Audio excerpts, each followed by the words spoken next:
there were some fantastic names there just on the batting department. You've got your Williamson, your Sangakkara, your De Villiers, your Root, your Smith, and your Kohli. Kumar, because he gave me a hard time, I didn't vote for him. Ooh, where do you start with Virat Kohli? Kohli's taking second by the time the guy is just gasping and turning around. I think you need a thesaurus to find new words to describe how this fella plays. I think the MCC coaching manual has also been rewritten after this decade and his performance. She's a superstar. She's a huge, huge figure. She's phenomenal. Her numbers are outstanding. When Rashid was born, Afghanistan didn't have a cricket team or cricket ground.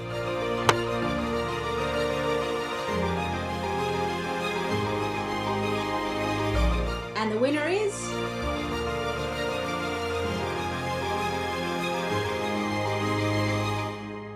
Hello and welcome wherever you're watching in the world to the ICC Awards of the Decade program. We're looking back on a decade of cricket and personalities who have made the last decade so special in the world of cricket. And this culminating at the end of a very challenging world of sport, and cricket at the very top of that list. We're looking at male and female cricketers across the three formats in Tests, ODIs and T20 international cricket, and the associate cricketers of the decade, as well as the Spirit of Cricket Awards, 10 awards in total. With me in this program, we have four esteemed members of the panel from a global panel who have decided on the award winners. So our four panelists today who are looking back on this decade of cricket and looking forward to the award winners. Lisa Sthalekar, four-time World Cup winner and a recent inductee to the ICC Cricket Hall of Fame. Sean Pollock, former captain of the Proteas of South Africa. Sharda Ugra, independent cricket journalist from India. And Tim Cutler, founder of Emerging Cricket and former CEO of Cricket Hong Kong. Welcome to all four of you. Thanks very much for your time. And I know this has been quite a process in deciding on our award winners. So without further ado, let's give you a taste of the last 10 years, a decade of memorable cricket and the personalities involved. You're looking at a player fit to rank with from any age of the game. Oh, that's a beauty. That is special. This bloke is brilliant. You cannot keep her out of the game. I'm one of the premier batters in world cricket. Ah, yes, the records will tumble. He really is a superstar.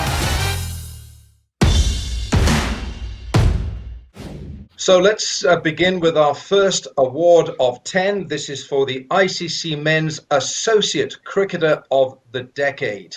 And let's give you the list of nominees from which the award winner was taken. Carl Coetzer, Scotland. Callum MacLeod, Scotland. Paras Katka, Nepal. Richie Berrington, Scotland. Asad Vala, Papua New Guinea. And Peter Boren, Netherlands. And the winner of the ICC Men's Associate Cricketer of the Decade is Scotland's Kyle Coetzer.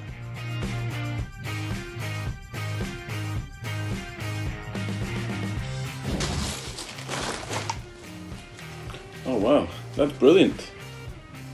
That's amazing. Oh, thank you to everyone who has voted for me. That is outstanding. A great piece of artwork. Absolutely love it. Thank you very much.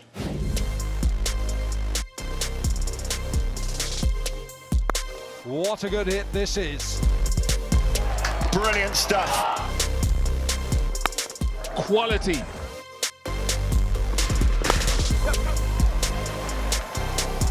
Wow.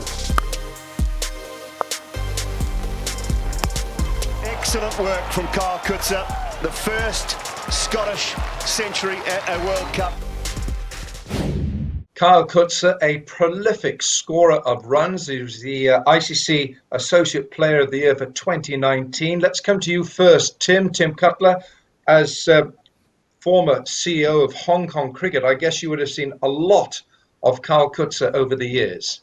Absolutely, and probably to Hong Kong's detriment as well. But what a strong panel of players, lots of great performers, but a lot of great leaders of the associate game in that as well, and a lot of them being captains. And associate cricket, for those that are out there in the cricket world that aren't aware, are generally playing tournaments, playing for funding, and really playing for the future of the game in their country. So to see someone like Kyle come through, like his impact on Scottish cricket really can't be understated. Born and bred in Aberdeen, he made his international debut for Scotland in 2008, and he skippered the side in the early part of the decade, and he's been skipper again since 2017. And his 3,429 runs in that decade is more than any other associate cricketer, and that's just in ODI and T20I cricket as well. There's a lot of first-class cricket and List A cricket there as well, and that's been recently recognised. As you mentioned, he was the ICC Associate Male Cricketer of the Year in 2019, and he was also awarded an MBE in the Queen's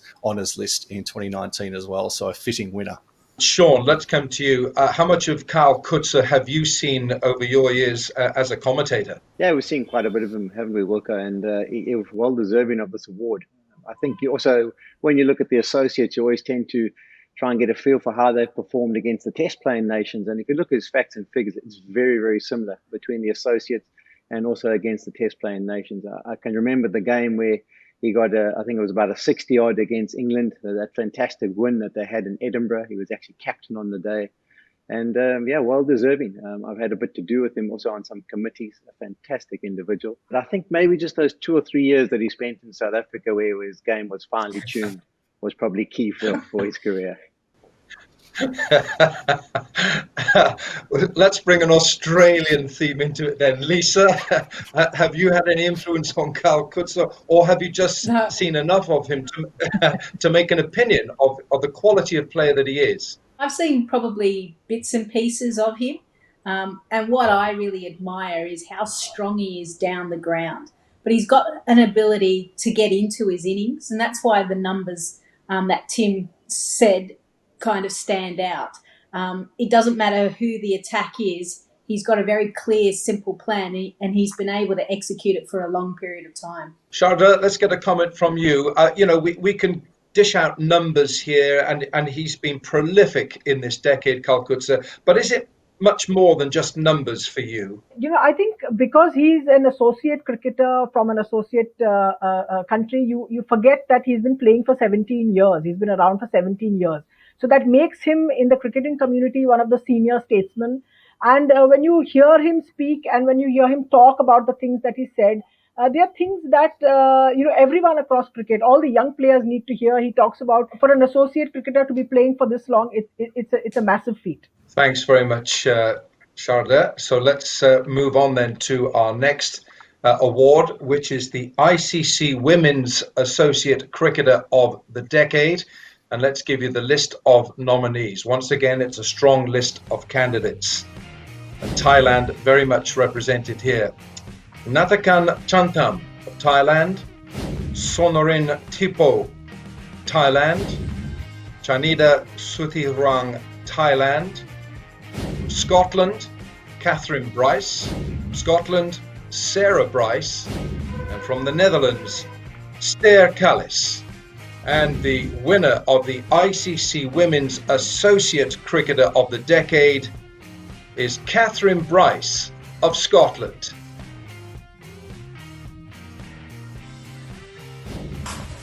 Oh, wow.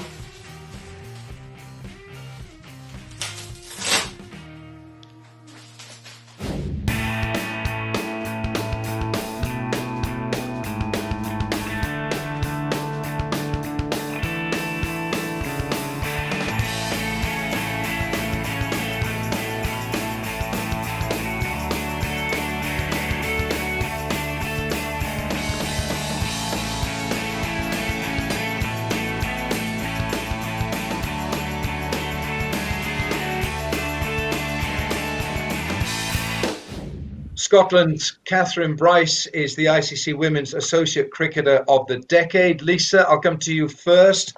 Strong family name. There's Sarah in there as well. But Catherine has, in her own right, has scored runs and she's taken wickets consistently. Yeah, if you were to look at the ICC qualifiers, her name is within the top 5 of for that tournament, the run scorers. So she's consistent across each and every tournament, and that is really crucial as captain of Scotland. She's good with the ball as well, and she takes crucial wickets because more often than not, she opens the bowling. So as a leader, not only is she leading all of her teammates, but she's leading with the bat and ball, and that's really crucial. Tim, let's put it over to you. Give us an idea how difficult it is, or how much of a steep challenge it is for associate cricketers in men and women's events. Well, in events like I mentioned before, associate cricket with the many layers of ICC competitions, normally meaning that teams finishing the top couple will go up and those down will fall down the ladder. But connected to that is important funding and also access to tournaments and access to quality cricket. So a lot of the time, cricketers can literally be playing for their future on behalf of their team in their country.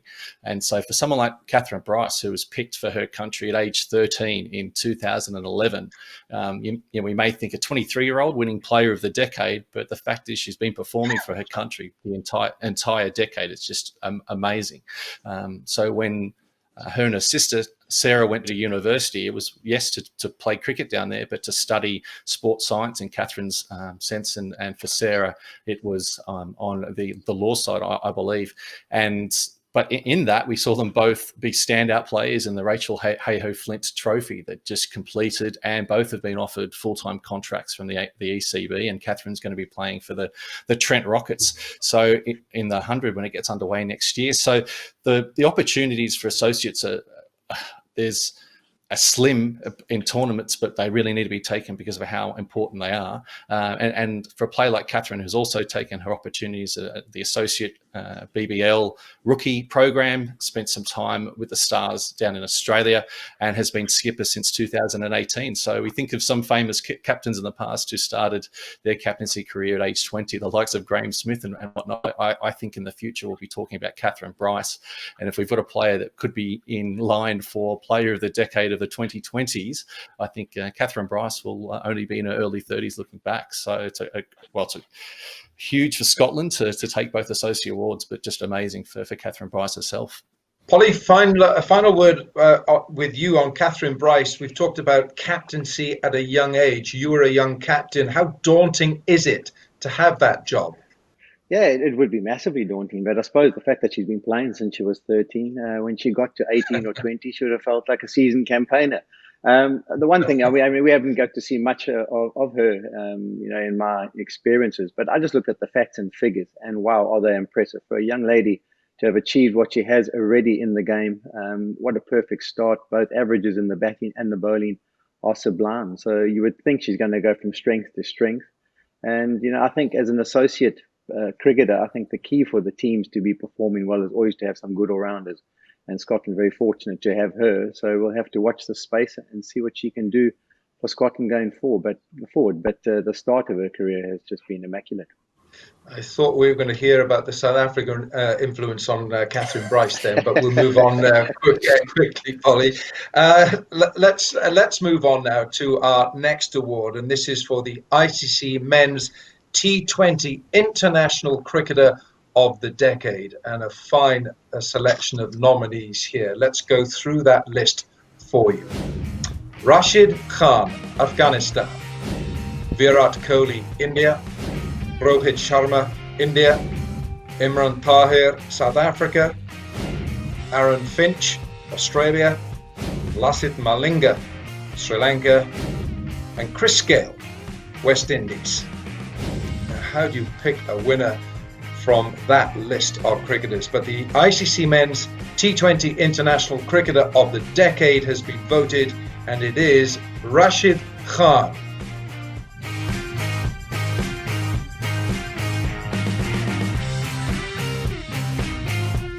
I'm speechless for this award, and I'm so happy for all the fans and everyone who supported me for this. I'm quite happy, and someone from Afghanistan to get this award, it's a special moment for me and for my whole country and for my fans. Oh, another one.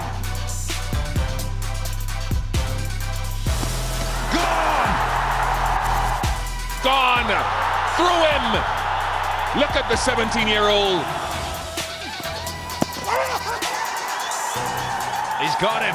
He's got him. And again, it bowls him. It gets through. And Rashid Khan, yep, he's arrived. So Rashid Khan takes the award as the ICC Men's T20 International Cricketer of the Decade. Holly, I'm going to come to you first because Imran Tahir's in that list, and we all know how much of a match winner he is. But look at the names in that list, and Rashid Khan comes out on top. Just tell us why you think this guy has been so special. Well, he has. He's been brilliant, hasn't he? And I think sometimes we get a little bit confused also with the amount of leagues he plays. And we have to work out when he's been the international performances. But wherever he goes in the world, he's MVP in the leagues. There's not one team that wouldn't want to grab hold of him and those 4 overs that he bowls in a T20 match. And he's just been spectacular. You also know that, obviously he's been involved in the associates at the first part of the decade and then moving on to the test playing nations later on. But if you have a look at his performance, sometimes people say, oh, well, he's done really well against the associates. It's not the case. Against the test playing nations, I think he's got 70 wickets at under 13 and an economy rate, which is sensational. So he just goes from strength to strength, and he's a massive player. I think in the T20 format, you can't look much past what he's been able to achieve and how brilliant he's been. And as I say, I think that the nice thing is that the world over, he's got to play in a lot of leagues, so a lot of people got to see how good he is. But in the international game, he's been spectacular as well. And I think what's even amazing there is that, he only started playing international cricket in 2015. When Rashid was born, Afghanistan didn't have a cricket team or cricket grounds. They were not a member of the ICC. His family fled to Pakistan at age 3. And when he came back in 2010, to start playing in Afghanistan and living there. He'd only played hardball cricket for 4 years. So when he was recognised by talent scouts in Afghanistan, it was playing in a third-tier league representing an area of mainly tent cities. And he was brought into the academy setup. And he was actually flown in on a Mercy Dash mid-series in 2015 into Zimbabwe, only months after being recognised to make his debut. It's just amazing. That was 2015. 2 years later, he's picked up for over $500,000 of the Sunrisers in the IPL. And later that year, Afghanistan become full members, and the rest is history. To have a player like this come through and to have picked up these numbers in this award for only really competing for half of that decade. It's a little bit what Polly was saying. You can kind of bank on his 4 overs. He creates that much pressure, and whilst he's been dominant in the shortest format, he probably picks up a lot of wickets for his bowling partner up the other end. But what I have been impressed about Rashid Khan is probably him as a human being, and him actually leading a huge movement back in Afghanistan. The fact that we've got Noor Ahmed playing in the Big Bash League, he's only a 15-year-old. He has inspired a whole generation of cricketers back in Afghanistan. And it's exciting to see what cricketers will be produced because of Rashid Khan. He's maximized whatever his ability is. He's not a bad batsman. He's not a bad fielder. Afghanistan counts on him. Of all the bowlers in international cricket, and it's, I think even the discussion with him in 2020 has stopped being about associate versus non-associate versus full members. It's just about Rashid Khan's sort of standard and his skill as a T20 bowler as compared to every other bowler, and it's just staggering what he's able to do, and again be this huge figure for cricket in his country. When the history of Afghanistan cricket is written, I think his chapter will possibly be the first. Yeah, it's a wonderful story. And we'll move on now to our ICC Women's T20 International Cricketer of the Decade. And again, it's a very strong list of nominees. Let's give you those names. First, Meg Lanning, Australia. Sophie Devine, New Zealand. Elise Perry, Australia. Deandra Dottin, West Indies. Alisa Healy, Australia. And Anya Shrubsole, England. And the winner of the ICC Women's T20 International Cricketer of the Decade, Elise Perry.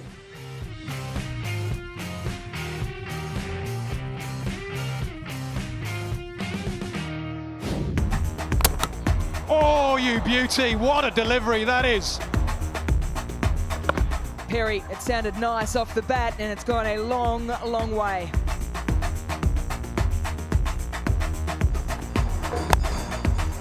Heaved and taken. It didn't take long for Perry. What about the power? Got up! ICC Women's International T20 Cricketer of the Decade, Elise Perry. And the numbers, Lisa, you know this player. She's phenomenal. Her numbers are outstanding. Just tell us about her T20 international career. Well, first I want to probably cover off the teams that she's been part of that have won a T20 World Cup.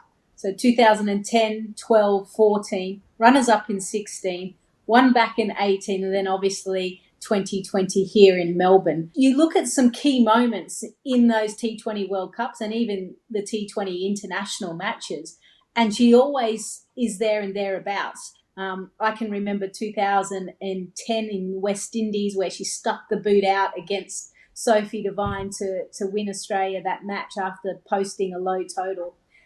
She was always excellent with the ball, but the development that she has shown in opening up more 360 degrees with her batting just shows you a testament to how she trains and how she wants to always get better.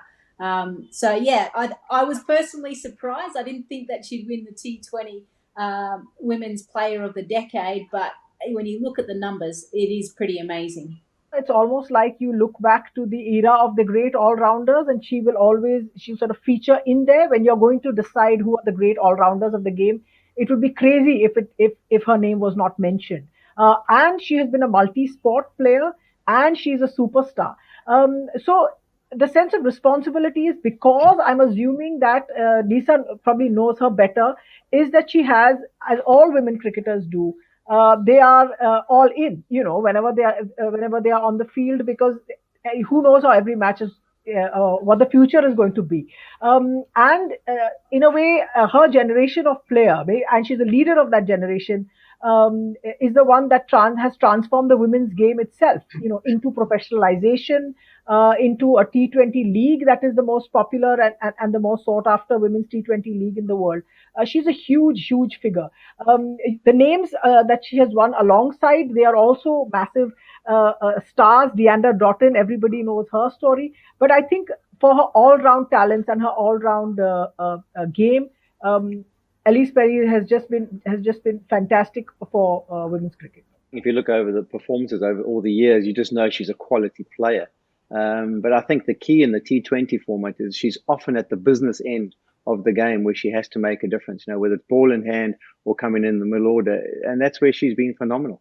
She really has answered all those questions, and she seems to have worked her game plan out brilliantly. I mean, it's been a very successful Australian side that she's played with. But there's no doubt that her contribution has been massive. And in fact, 120 T20 matches already in her career, and still plenty to come. She's just been phenomenal. Right, we'll move on to ODI cricket and to the award for the ICC Men's One Day International Cricketer of the Decade. And these are the nominees for this award: Virat Kohli, India; Lasith Malinga, Sri Lanka; Mitchell Starc, Australia; AB de Villiers, South Africa; Rohit Sharma, India; MS Dhoni, India; and Kumar Sangakkara, Sri Lanka. How do you choose a winner from that list of extraordinary men's ODI cricketers of the last decade? And the winner has been voted, and that winner is Virat Kohli.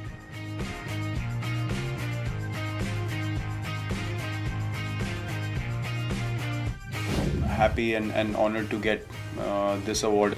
ODI cricket is something that I took to very early. I came into the ODI team first, and then I made my test debut a couple of years later. So I got the understanding of my game in ODI cricket pretty soon, pretty early. It's been an honor for me to be able to make match-winning contributions for my country over the last few years.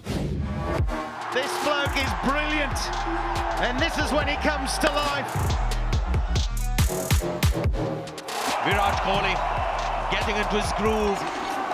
Unbelievable. A treat to watch. This young man is going from strength to strength. I love it, I love it. Virat Kohli, a wonderful player. He's unstoppable at the moment. Ooh, where do you start with Virat Kohli? The numbers are off the charts.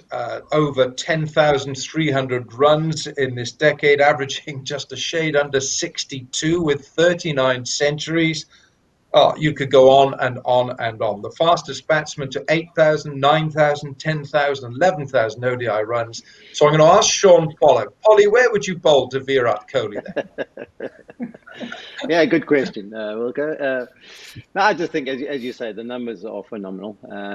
But I think if you look at some of the performance of the way he goes about it, the intensity he brings to each innings that he plays in one-day international cricket, I think your answer would have to be you'd want to bowl to him in the first innings, because if you look at him, he only averages 60 in the first innings, but he actually averages 70 when chasing. So that just shows what a class player has been. I mean, that's the pressure situation, is it? When you've got to chase down a big score, when you've got to lead your team over the line. I'm trying to look at the facts here. He's got 23 of his hundreds batting and chasing down totals, and he averages basically on 70 in those run chases. So, I mean, the figures are amazing to look at. But as I say, I think the key for me is he's a class player. We all know he's got a wonderful ability. He's got all the shots. His technique's beautiful.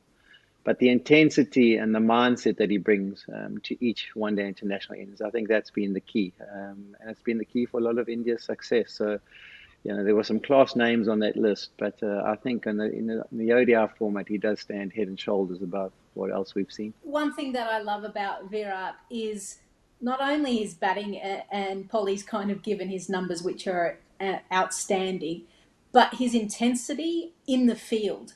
I feel like he's changed the image of what Indian cricket is when it comes to white ball cricket. He is throwing himself around the field regularly.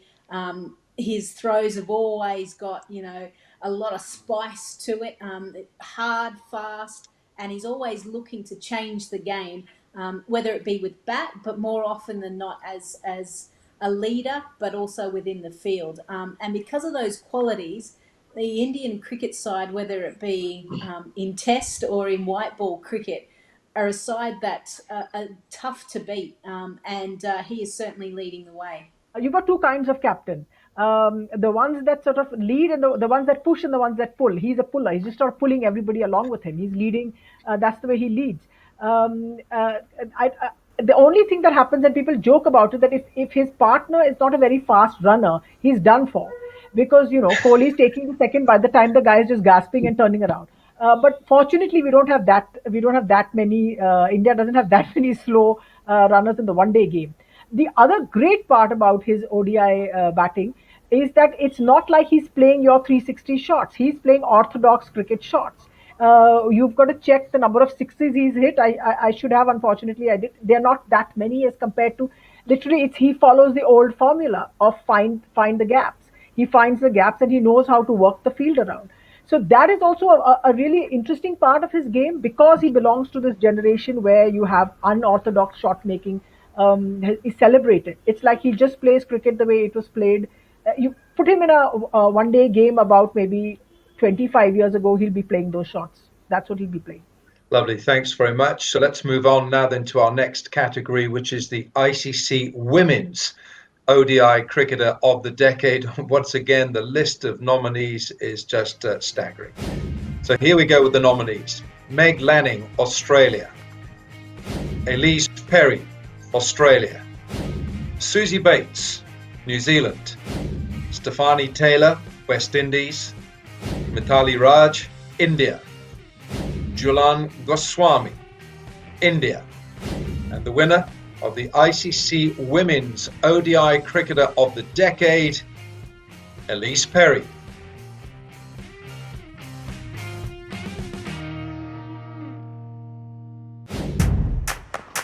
A swing and a miss. Elise Perry hits the woodwork. This is good cricket from Elise Perry. Elise Perry does the job herself. And that's 6 for Elise Perry. That's got to be out. Had to be out. Elise Perry, well, what can we say about her?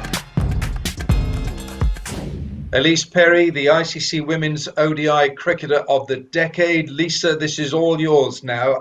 Tell us something about Elise Perry that we want to know more about her. Is she a very private person? Is she a very competitive person? How much does she want to win everything? Just tell us more about this phenomenal talent that is Elise Perry. Yeah, well, she's certainly competitive. She has an older brother, and her father was the one that really taught her cricket, and he has thrown millions of cricket balls to her in the nets. I'm surprised he hasn't had a shoulder reconstruction. She made her debut as a 16-year-old in the one-day format outside of this decade. And then all of a sudden, after old has-beens like myself retired from the game, she got elevated to that number 4 position. And since then, we've seen an outstanding contribution with the bat as well as with the ball. But what people don't understand is as a junior cricketer, she was a lot smaller than everyone else. Her technique has always been very sound. And she was never a great player, like under 15s. I think she was 13 years of age. And she would not get out, but she couldn't pierce the field. Or couldn't get it outside the inner circle. And the coach at the time, who was Lisa Kitely, who's the current England coach now, said to her, all you have to do is run up and down the wicket as fast as you can and rotate the strike. So she has always been involved from a batting and bowling point of view, and underage cricket would literally open the batting and then open the bowling. So it was no surprise to us at New South Wales when she was given that position at number 4 with the Australian team that she would be prolific with the runs and with the bat in hand and the ball in hand. And she has absolutely dominated the one-day format. How many more years do you think we'll see Elise Perry playing?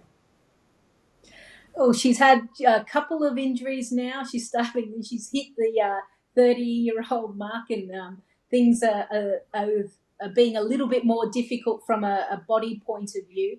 But one thing I can attest to is she trains extremely hard. If you see her in the gym, some of the things her strength and conditioner comes up with, I've never seen before, but she is fine-tuning her body to cope with the demands of cricket. I certainly think, and we touched on it in the T20 award, that playing football certainly allowed her to gain a level of strength. She's never had any back injuries as a fast bowler, touch wood. But she has still got, I'd like to think that she's still got another 4 or 5 years left in her. Let's move on to our next award. This is the ICC Men's Test Cricketer of the Decade, and this is the list of nominees. Virat Kohli, India. Joe Root, England. Steve Smith, Australia. Jimmy Anderson, England. Kane Williamson, New Zealand. Rangana Herath, Sri Lanka. Yasir Shah, Pakistan. And the winner has been voted the ICC Men's Test Cricketer of the Decade is Steve Smith.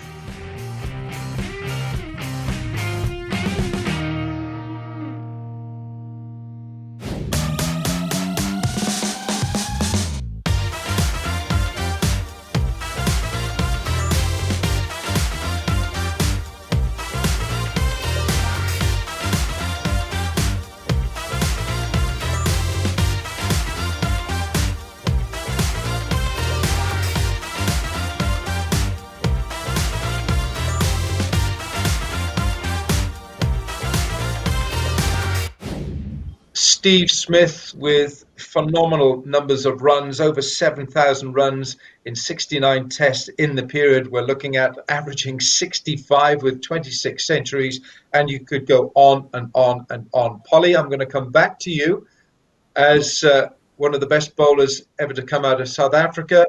If you're bowling at Steve Smith and he's jumping around the crease like a scolded cat, where do you bowl to him? Yeah, I think that's been the challenge for the teams, hasn't it? I remember the first time I saw him score some runs up close and personal was against South Africa. He got 100 in Pretoria, I think it was, with a partnership with Marsh. And at that stage, I thought, gosh, with that technique, there's got to be a time in your career where you get it wrong and your numbers are going to start to fall. But it's been the opposite. I mean, his numbers have gone from strength to strength. And if we're totally honest, I think he is one of the guys who bowling attacks, when they sit down at their team meeting, have pulled their hair out with what technique, what line and length they should bowl, what plan they should go against him, because it is unorthodox. But he's got such a great eye. The key for me, I think, is he gets his left leg out the way. So he's always making sure he's got that opportunity to present the bat nice and straight and get bat on ball. But I think the biggest thing for me has been his appetite for runs. He's never going to throw it away. Once he gets in, he's going to make you pay. And he's just been absolutely brilliant. He's confused a lot of bowling attacks and give them a lot of sleepless nights. But with that technique, as I say, I thought he would have a period where maybe it wouldn't go according to plan, but he's proved us all wrong. And I think the MCC coaching manual has also been rewritten after after this decade and his performance. Lisa, you've coached men's teams in Australia. Here we've got the ICC Test Player of the Year from 2015 and 17. He was the ICC Player of the Year in 2015. And, Sean's talked about this technique. I mean, is it something that when you've coached, is it a technique that you've sort of looked at and said, yes, I can impart this with young players? You're nodding your head or you're shaking your head. I'll take that as a no. It's something that you cannot coach. But you look at some of the best players in the world, male or female, and they've had something very distinct, something very unique to them. And that's why they've been successful. I agree with Polly. You look at his technique and you think, surely he's going to get out regularly. But we've got to kind of wind back the clocks, because he actually debuted in the Australian team as a leg spinner back in 2010 against Pakistan at Lords. And he has certainly developed himself as an ultimate Test cricketer. And the thirst for wanting to bat, and there are quirky stories of the fact that he hardly sleeps during a Test match. He shadow bats a lot in his hotel room. He gets his wife to put balls in the bowling machine during the holiday period. He just wants to live and breathe cricket, and because of that, he's won this the ICC Test Player of the Decade. The final word, Sharda, with you, because in that list of nominees, we've talked about this sort of gang of four: Virat Kohli, Joe Root, Jimmy Anderson, Steve Smith, and Kane Williamson. And we're blessed in this decade to have watched such talented batsmen, and that's just four, and there are many more. I just wonder what the Indian public thinks of Steve Smith. We love run-scoring batsmen. We like big runs. All our batsmen are these greedy run scorers. So Steve Smith, in that sense, we recognize it. The incredible thing about him that I was just, again, going through his numbers, is that his home and away is absolutely identical. He scored half his hundreds at home, half his hundreds playing away. His lowest average, other than Bangladesh, where he had a little blip, is 41 across the world anywhere. I mean, that kind of adaptability to conditions and to bowling attacks, and that is literally, it tells you that he's the kind of person that we heard Lisa's story about. Cricket is in his brain all the time. It's what he thinks about. It's what he lives. And that's when you see that, it's just outstanding. So I think there is, and the fact that he tells you that, listen, coaching manuals, don't worry about them too much. Nicely put. We're going to move on now. We have 3 awards left. This is for the ICC Spirit of Cricket Award of the Decade. Now, this entails an action, a moment, a gesture, or a decision on the field of play in international cricket during the performance period which best reflects the spirit of cricket. Now, I'll give you the list of nominees, and all these are the previous winners of this award. So we go back to 2011, MS Dhoni, 2012, Daniel Vettori, New Zealand, 2013, Mahela Jayawardene, 2014, England's Catherine Brunt, 2015, Brenda McCullum, New Zealand, 2016, Pakistan's Misbah ul Haq, 2017, England's Anya Shrubsole, 2018, Kane Williamson, and 2019, Virat Kohli. And the winner of the Spirit of Cricket Award of the Decade is India's MS Dhoni.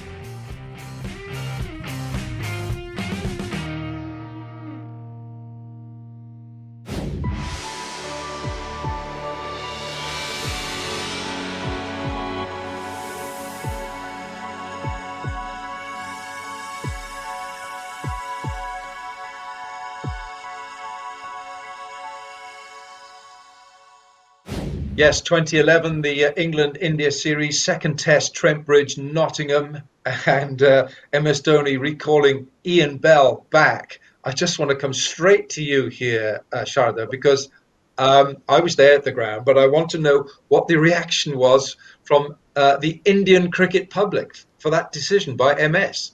The series at that point, let me give you context, is that India had lost the first test at Lords, and they were fighting hard in the second.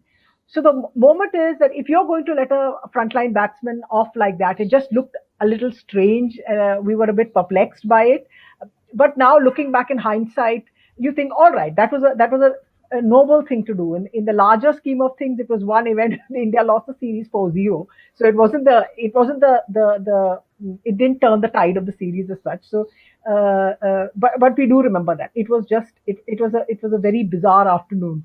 Just a little bit on Dhoni, the man, the player, and just how he's seen in Hong Kong against India in the Asia Cup 2 years ago. And Hong Kong's off-spinner Ehsan Khan was able to dismiss MS Dhoni, which was quite funny itself, that he was caught behind by a wicketkeeper who had taken unpaid leave from his job in Hong Kong to play in that league where you've got MS Dhoni worth about $150 million. That sort of showed, full member versus associate cricket. But the bowler, Ehsan Khan, as I said, actually got down and kissed the pitch as he normally would for 5 wickets. He was asked, why did he do that? He said, well, getting MS Dhoni out is like getting a 5-wicket haul itself. So just to see how he's held in the entire world of cricket, I think that shows that. Lovely story. Lisa, I want to come to you here because, you the tag that you had when you were a player, you were a tenacious player. They reckon you had a bit of a short fuse at times. But I might be right, I might be wrong. But then, well, you played it the Australian way. I mean, you've got to balance up between wanting to win at all costs, and then we're talking about spirit of cricket. How do you manage the two? Yeah, thanks, Wilco, for throwing me under the bus. I think the main thing is that you have to look at the game holistically, and it's quite hard to do that when you're focused on that session, that wicket, that over, that test match, that ODI, whatever it may be. But one thing that MS Dhoni has been able to do is see the game holistically. He has always been there to play a hard but fair game of cricket. And the legacy that he has been able to leave within that Indian side, I think we saw it even with Virat in the World Cup last year when the fans were booing Steve Smith, and Virat asked them to kind of give him a clap, like, enough's enough, let's just move on from this. So MS Dhoni has played a crucial role in all of the leaders around the world. Yeah, lovely point. Polly, final word with you. You were a pretty calm cricketer in your years, weren't you? Or did you have steam that came out, or did you think of spirit of cricket? I remember once when Kumar Sangakkara was behind the stumps having a little chat with you about your batting and your place in the order. Tell us about the spirit of cricket. Yeah, Kumar's a very friendly guy. I likes to have a chat at most times. So we're moving on. I think just his calm demeanour, the way he conducted himself, in many ways, the spirit of cricket personified him throughout his career and everything he did, even in his batting, the way he conducted himself on the field. Obviously, we're not privy to what happens in the Indian dressing room, but I think that spirit of cricket that he permeated through that dressing room was important for them as well. They've got the ability to have a hostile environment, but he seemed to keep everything very calm with the big crowds that were present at most of their games. If there were any incidents, he was able to calm that down. So I think we can't overplay what the spirit of cricket and his demeanour and the way he conducted himself did for the game, not only in India but in the world. So I think he's been fantastic. I remember the incident well, And I think at the time, sometimes, you do have to make a stand for something that's important. And the spirit of cricket is important to the game of cricket. And at that time, doing that had a big impact. And when we look back, well deserved to get the award. Thank you, Sean. Thanks very much indeed. And so we're now down to the last two awards. And firstly, to the Rachel Hayhoe-Flint Award for the ICC Female Cricketer of the Decade. And these are the nominees: Elise Perry, Australia; Meg Lanning, Australia; Susie Bates, New Zealand; Stefani Taylor, West Indies; Mithali Raj, India; Sarah Taylor, England. What a list of nominees that is. And to do the honours here, Lisa, I'm going to hand it over to you. Thanks, Wilco. And the winner is Elise Perry.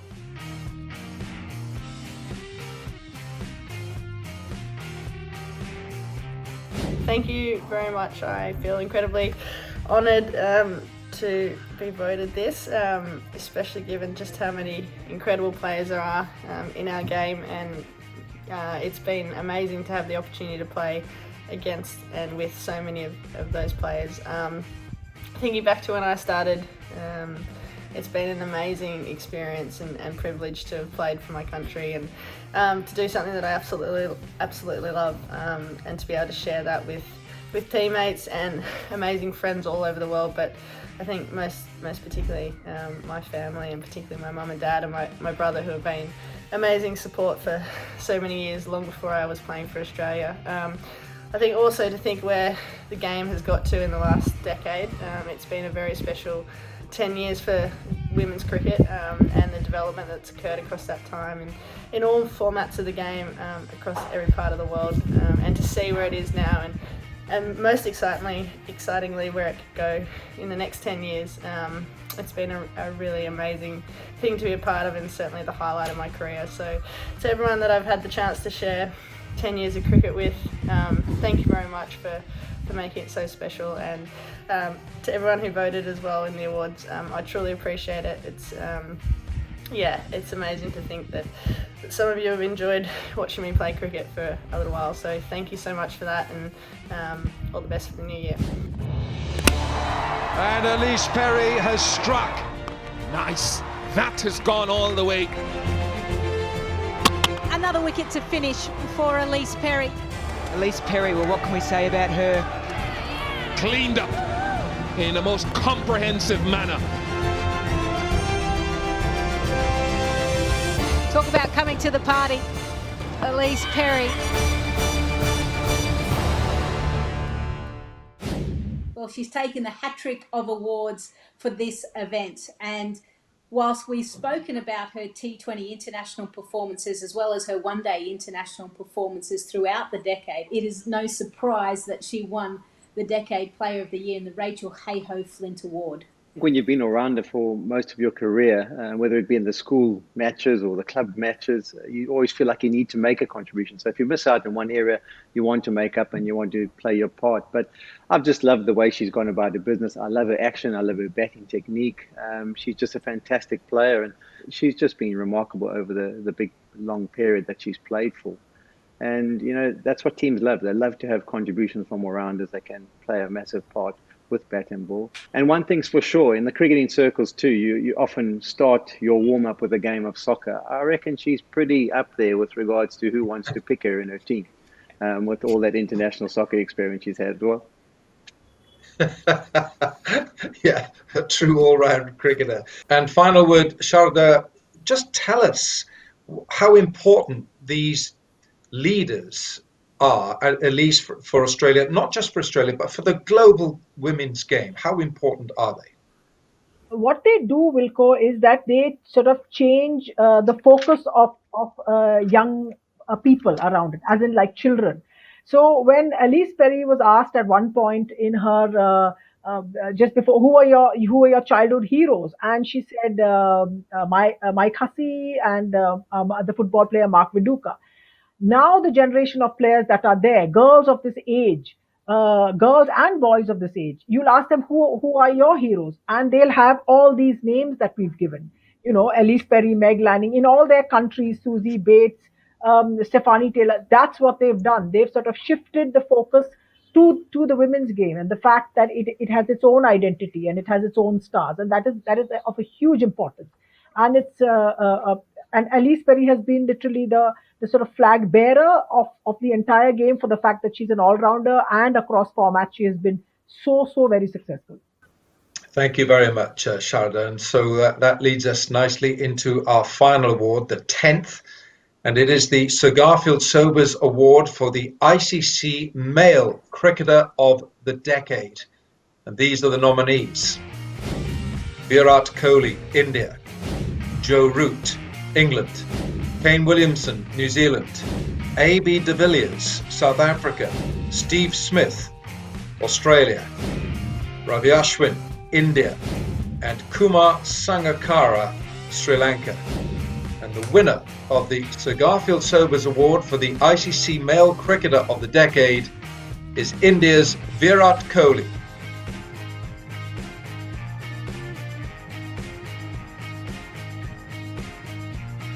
Well, firstly, it's a great honor for me to receive this award. The moments that I hold the closest to my heart in the last decade definitely has to be the World Cup win in 2011, the Champions Trophy win in 2013, and winning the series in Australia in 2018 are the three moments that I hold very dearly in my heart.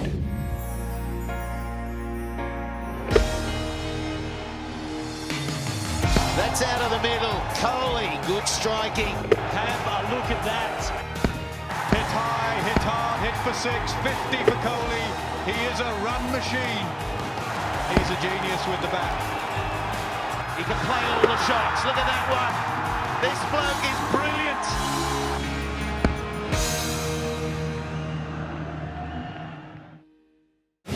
Virat Kohli, once again, we just look at these numbers. In the time period that we're looking at, he scored 20,396 runs in all international cricket, more than anyone else who played the game.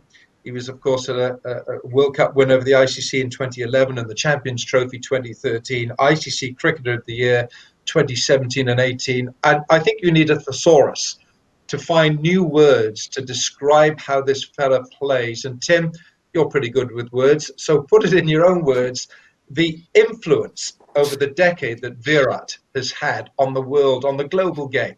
But I think sort of beyond the numbers, what he is for Indian cricket and how he's grown as a leader and where he's taken Indian cricket there. I think we talked about him being a puller of a leader, but I think that the values he brings on the field as well, he doesn't expect of his players anything that he wouldn't do himself. He's always the one chasing hardest in the field, and will always be fighting to the very end ball. But I just think that the numbers are just immense. I don't think there was really any other option when you look across his effect on the game, and how many people are left in the world game with when he's at the crease, that there is always a chance, and the fear that puts into opposition teams is palpable, and it's still going to be there for years to come. Lisa, when you look at Virat Kohli playing cricket, he's a very emotional character. He wears that emotion on his sleeve. He's used that to his advantage. Is that something that the other opponents have used against him in the past? Do you think he's managed to control these emotions of his from his early days? There would be conversations, no doubt, within the reporters of times when his emotions probably got the better of him. But you just look at how his emotions have carried the weight of the nation, and he has enjoyed that fact. And the great thing about the Indian side, wherever they travel, it seems to be a home game anyway. The Indian fans fill the stadium, and he actually gestures to the crowd to kind of lift when they need some help and support. Or he talks to them, calms them down when things need to be calmed down from a spectator's point of view. He is a broadcaster's dream, because you look at the fact that a camera is always glued to him because he wears his heart on his sleeve. You know exactly what he's thinking and feeling. And the great thing is he's been able to get the best out of his teammates. sometimes it may be a little bit harder to extract, but he has found ways, and that's why the Indian side has been very successful. He's always up for the battle. He's always keen, and he pulls people along with him. I think when we look at that list, there were some fantastic names that just on the batting department. You've got your Williamson, your Sangakkara, your De Villiers, your Root, your Smith, and your Kohli. Kumar, because he gave me a hard time, I didn't vote for him. But if you look at the other guys, they've got brilliant facts and figures. And when you have a look at them, they're in contention for every single team. But there might just be a point of discussion as, maybe the strike rate or maybe not quite as good a performance. When it came to Virat, he was an automatic choice for all three formats. For me, when I had to look at picking the teams of the decade. It was that case for the full 10-year period. He was just so brilliant in all those different aspects. So a very well-deserving recipient of the award. I think he's been brilliant, and we've always enjoyed his performances and look forward to some wonderful ones going forward. And Sharda, tell us about that process, the sort of passing of the baton from Sachin to MS and now to Virat, and how the Indian cricket public has embraced this. So in 2011, which is when the decade began, Virat was this young player in the team, the Indian team that went on to win the ICC World Cup. And everyone remembers him at the post-match celebrations, and they asked him that, all of you carried Sachin on your shoulders. He said, yeah, because he was carrying the country on his shoulders for 25 years. Now we thought we'll do this for him. And at that point, MS Dhoni was the captain. And he had a different sort of personality to his predecessor. And Virat Kohli has an absolutely different personality to MS Dhoni, who was always supposed to be calm and sort of calming everything down. And Virat is the guy who's sort of revving them all up. So this passage of generations that has happened, it has been very, very rich for Indian cricket. It brought us a lot of successful performances overseas that we're very proud, that India is very proud of. And Kohli's, I think his consistency across formats is what just befuddles everybody's mind. That is what they're trying hard to process. It is an appetite of a different kind. It's an ability to adapt of a different kind. And it's almost like he is a 21st generation modern Indian cricketer. He sort of stands emblematic, a modern Indian batsman. He stands emblematic of that and of the kind of batsman that generations of young Indians, boys and girls, will want to be like as they grow older, as the decades sort of roll on. Sharda, thanks very much indeed. What a decade this has been. Let's just remind ourselves of our award winners for the ICC Awards of the decade. Some phenomenal achievements over the last 10 years. Virat Kohli with 2 awards. And of course, Elise Perry with those 3 awards. A hat-trick over a decade of cricket, and she's still very much in the youth of her career. So some wonderful names there. We could talk and discuss and we could argue and we could have different points of view, but I think it's been wonderful to have your company. The 4 of you, Sean Pollock, Tim Cutler, Sharda Ogra and Lisa Staleka, thank you so much. And of course, we did have a global panel for these awards, but it's been great fun.